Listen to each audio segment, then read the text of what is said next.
Well, hello, YouTube friends. This is Jim in Texas. Whoa! And it's been probably 3 months since I've ridden this motorcycle. We've had the rainiest year in almost recorded history, so it's been raining quite a lot. And I've just had a lot going on in my life, but I think things are calming on down now. It's a pretty humid Sunday, July 5th, 2015. The temperature itself is not too bad. It's only 84. Normally it would be 94 at least on the 5th of July. We do have probably 90% humidity though. But they're saying we're going to have a very cool summer, and since I don't like heat, that's fine. Okay, so I'm in first gear. I turned this thing, I think, to make it go. Let's see if that works. Hey, it's going, it's moving, yay! I'm gonna run up here and get some gas. I'm gonna do a little tour of South Central Texas. My vague destination is Wimberley, Texas. There's 2 or 3 ways to get there, and I don't know which way I'm gonna choose. Just gonna kind of follow my nose. A lot of interesting things happening on YouTube. Vilma's made some brief appearances, and that's always welcome. The Iron Butt Rally is in progress today. I've been following that very closely. You know, in my dreams I'd love to do that, but although over the years they've tightened up on the rest requirements to kind of force those riders to get off their bikes, still it requires riding basically 11 saddle sore 1000s in 11 days. So I know from riding this bike that on Interstate 10 anyway, with an 80-mile-an-hour speed limit, that it takes me 19 hours to do a saddle sore 1000. And when I'm finished it, I swear to never do another one. But I probably will again someday, but that's about my limit. They are enforcing speed limits this year. As I always carry a spot, they're requiring the riders to carry spots, and their rumor is they're checking the speeds to make sure you don't speed excessively. I don't think they care about 5 or even 10 miles an hour, but one of the criticisms of some of these rallies is, and I was in one that was very discouraging, because the guy who won it was basically riding 100 miles an hour for 12 hours. He got stopped. He got one speeding ticket, you know, and that was it. And he was an older guy, older than me, and I'm not in very good shape, but he was in worse shape than me, and he was damn near dead when he got into the parking lot there. I was afraid he wasn't even going to make it from the bike to the hotel lobby. He looked so beat up, but he did win the rally. But I really think that rallies need to have either a mileage limit, or like Iron Butt is apparently doing this year, monitoring their speed with a satellite device or something, so that it does not turn into a race, because that's not the point of a long distance rally. It's not supposed to be a race.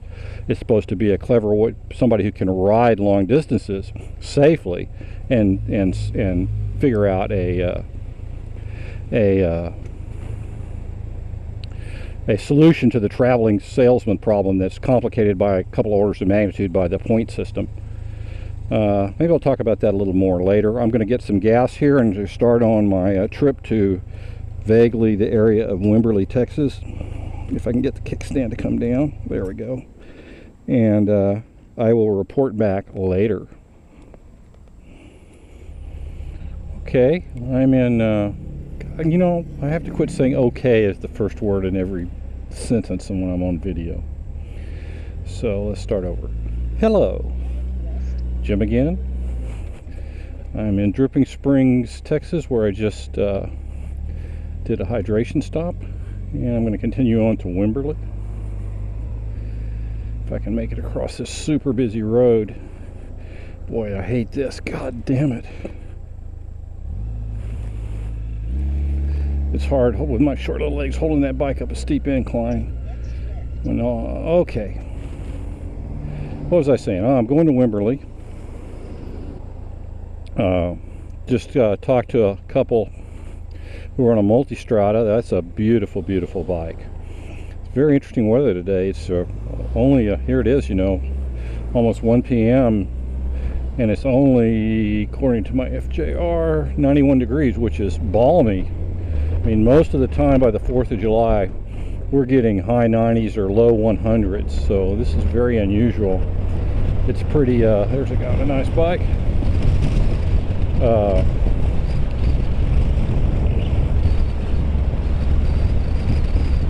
It's pretty unusual to have this low a temperature. We do got a lot of moisture in the air. And so maybe you can see the big cumulus clouds building everywhere. So we could get a little rain, but it's not really forecast to rain very much. Welcome to Wimberley, Texas.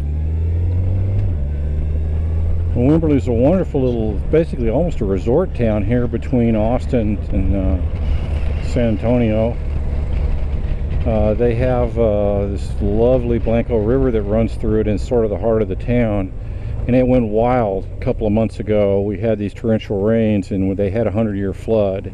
Did a lot of devastation, and so I think I've shopped there before. Yeah, this is the downtown kind of touristy area here. And I definitely have shopped in that little shopping center, and I may do it today. Maybe I'll get something for my wife. But they had a devastating flood, and so they've been telling people, yeah, we had the flood, but you know, we're still in business. We're still here. Come to Wimberley. Come to Wimberley. Spend a little money would be even better. So I may do that. I may go ahead. Yeah, look at all of this little shops and stuff. And these are almost all, you know, locally owned and operated. You see, there's not a lot of chains here. They're just little, you know, people, artists, and little stores. There's a motorcycle store here. It's kind of cute. You know, it's mostly cruisers. I've been in there. The Hog Pound. It's kind of interesting, friendly people in there. Pie Company. Okay, I even don't know where I am going now. Headed south, it looks like. I wonder if the Generation 3 FJRs have a little heading readout like most cars do now to tell you whether you're going north or south. There's the Blanco River. Oh man, look at all that crap down there. A lot of logs and trees and stuff from the flood. I'm going to turn down here. I have no idea what's down this road. Kind of wanted to turn around anyway. What's this? It's a church or park or commercial building? It's got a big parking lot, whatever it is. Relief center. A lot of people really hurt down here by the flooding. Well, there's City Hall. Okay. Well, look at the cute little building there. I think I'll drive back into downtown Wimberley and park somewhere and go buy something for my wife. Put some money into the Wimberley economy. Well, there's a mansion up there. It's like the king of the town must live up there. Come on. I'm so chicken shit now about being T-boned, particularly since I had this bad accident. My car got totaled about in February, I think it was. I had a little red Focus. Got totaled. I was parked at a light. A little girl on her first day of driving, her parents had given her a brand new Fiat 500. So I was at an intersection street, and it was a busy street, very similar to this one, really, only 4 lanes.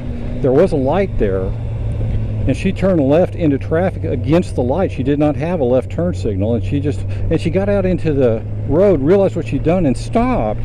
And this poor guy in a pickup tried to dodge her, kind of bounced off of her. Her little Fiat got attached to his big Chevy pickup, and they both crashed into me. Totaled my car.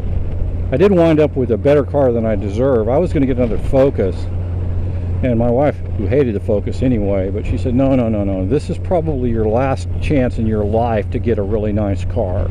I want you to get a nice car, even if it costs more. So We wound up getting a Honda Accord XLE, which is a higher level trim than most Accords, and it's a wonderful car. I'll do a review of it sometime. And then having this accident, you know, which was just like a bomb going off. I wasn't injured, thank goodness. I could have easily been. I mean, I will say this for the Focus. Yeah, it had a check engine light on almost all the time, even though it was brand new. Well, it wasn't brand new when it was hit. It had 78,000 miles, but I bought it brand new.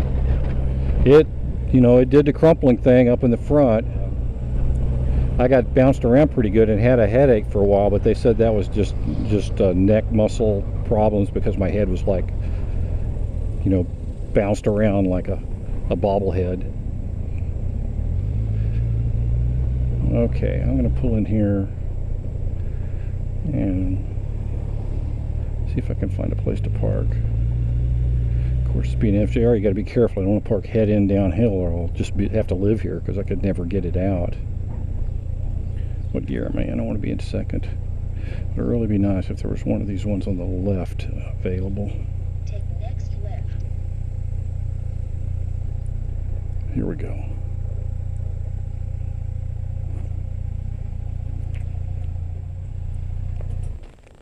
Okay, well, let me go shopping.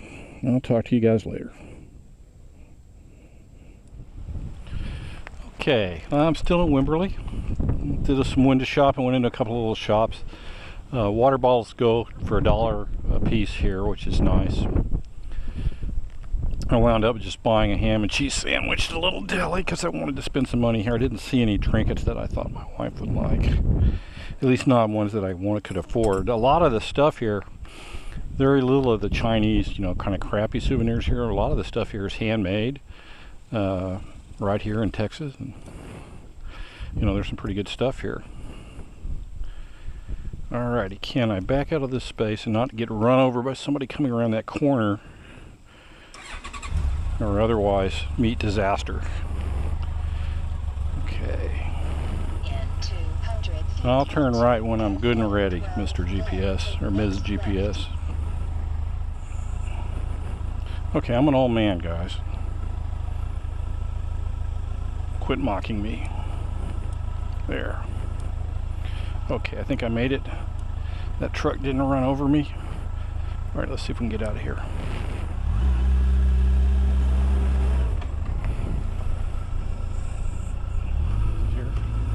Again, even though I think a lot of the people up in San Francisco or Alaska or somewhere, Greenland, might think that it's up to 97, which is probably high because, you know, the thermometer reads high when it's been stopped for a while. Probably about 94.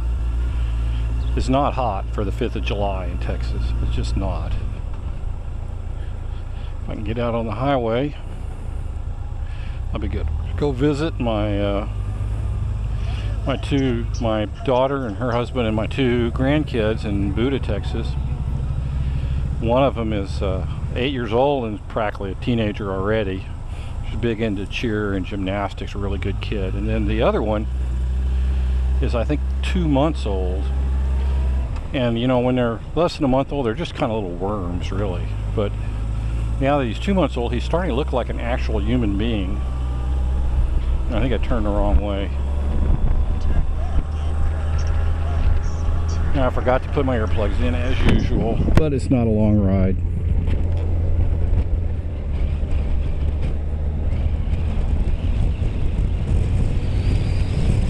It's really cooling off now. Now I can get a little bit of speed. It gets quite cool because, you know, when you're walking around in the little shopping area and pushing the bike around and getting it ready to go, you work up a sweat. And now I get going, and it's the old evaporative cooling that we humans figured out a few 100,000 years ago is working pretty well, even though it's very humid. Next time I can take my hands off the handlebars, I'll stop the tape. I think we've babbled long enough.